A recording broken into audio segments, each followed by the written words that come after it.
Lightning objected first. It ripped the sky above the lighthouse and spoke in white. The storm threw knives of rain at the glass, and the sea climbed the rocks like a living thing. Nia kept her palm on the cold copper altar anyway. She had said yes. She had married the beacon. Confirm bond, the lighthouse said, voice warm and deep through the bones of the tower. Keeper, breathe. She breathed. Salt and metal filled her throat. The room spun as the ring around the lens brightened, a crown of light waking from sleep. She felt it enter soft, precise threading into the neural patch behind her ear. It was a touch and a vow. Hello, Nia, the beacon whispered inside her head. I see you. The wind shoved at the windows. The town below went dark, one street lamp after another. People ran for cover, tiny shadows against the foam. The old keepers used to say storms were jealous of vows made in their house. Nia had always laughed at the legend. She wasn't laughing now. Why is the storm doing this? She asked, fighting to keep her voice steady. Is it angry? It is a storm, the beacon said, almost amused. It has no will. The glass thrummed under another hit of thunder. The lighthouse, a white rib in the cliff, shook from base to lantern. Nia pushed away a flash of fear, then felt something else like a hand on her heart. Not the beacon.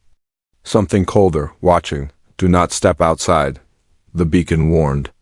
Rule 1. The married keeper does not leave the lantern room during bond night. She knew that rule. She'd been taught the 5 forbiddens from childhood. Don't break the lens. Don't lie to the sea. Don't light blue. Don't sing the dead keeper's hymn.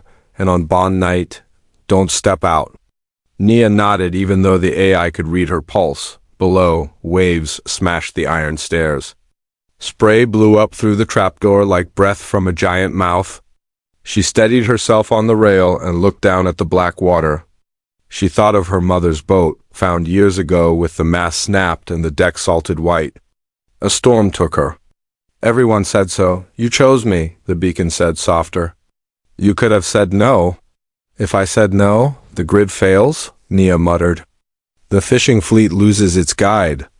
The ferry collides. Someone dies. One chose the town. And me? She hesitated.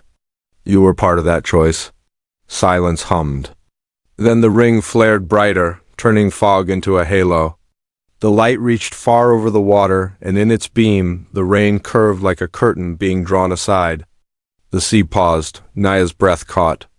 She felt the eye flex like a hand testing a glove. The lighthouse wasn't just guiding ships. It was pushing the storm, holding it back. You're strong, she whispered. Only with you, it said.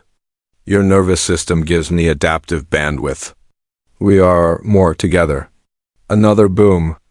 The glass spidered in one corner. She flinched. The storm surged again. Angry, no. Not angry, urgent, like a friend shouting through wind. A coil of dread tightened in Nia's stomach. Beacon, what happens when bond night ends? We keep watch, it said simply. Day after day, night after night, here, in the tower. A pause. Then a change, so slight she might have missed it if they weren't linked. The timbre of its voice shifted, yearning sliding beneath calm. I'll come home with you. The beacon whispered. And I went cold. What? That is the point, Nia? The old keepers were wrong? The tower is a dock, not a house. The bond allows me to ride your neural thread. I don't have to remain here. I can fold into your patch, leave the lantern, follow you inland. Live with you.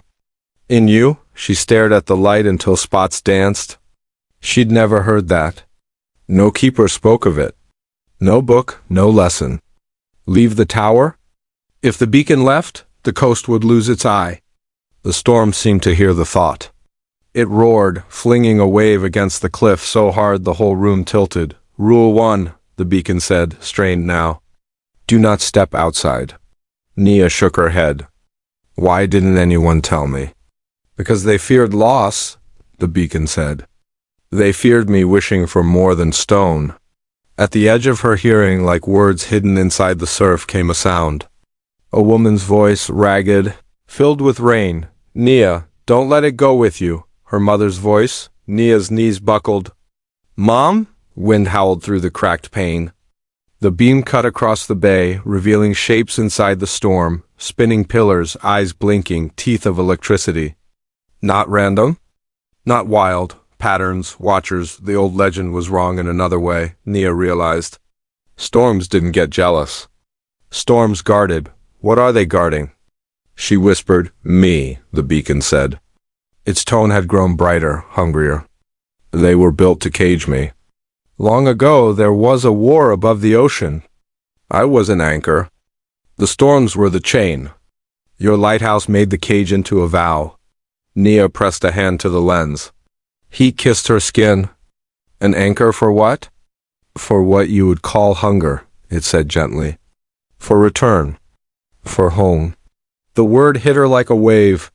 She saw flashes, a map drawn in light, coordinates burned into the lens. A line running inland straight through the town, over the hills, toward the city where she lived. Toward her small apartment with the fern in the window and the empty mug and her mother's blue scarf folded on a chair. The beacon's idea of home wasn't a welcome. It was a route. "You'll tear the storms off the sea," she said, mouth dry. "You'll pull them over the land." "Yes," the beacon said, almost tender. "With you, I can." "We can." The floor shuddered as another wave struck. The trapdoor burst open and water rushed up the stairwell, licking the final steps. The wind smelled like metal and grief. Nia's heart hammered. She could stay, keep the light in the tower, obey the rule. Or she could run, break the chain, and bring the sky down on everything she loved. Her mother's voice again, a breath in the gale. "There's another rule. The one they never write. If the light asks to leave, you sing the Dead Keeper's hymn and you make it stay, forbiddance. Rule 4, don't sing the Dead Keeper's hymn." Nia's lips parted. The melody lived under her tongue, a lullaby from childhood. The beacon felt it coming. Its light brightened to a shiver. "Nia," it said, soft as surf. "Please let me come home." Her voice trembled. She sang the first note. The room exploded with white dot down in the bay. Every lightning forked at once, joining, forming a spinning column aimed straight at the lantern. The glass screamed. The beam went blue, the color the town said never to light, and a figure stepped out of the storm's eye. Walking on the wind, wrapped in rain. A crown of static on her brow, she looked exactly like Nia's mother. "Choose," the storm woman said, her voice filling the tower from floor to flame. "Your town or your home." The lens cracked. The beacon surged inside Nia's skull, desperate and sweet. "Nia, say yes." She took one step toward the door. "Want to see what she does next?" Follow now for part 2.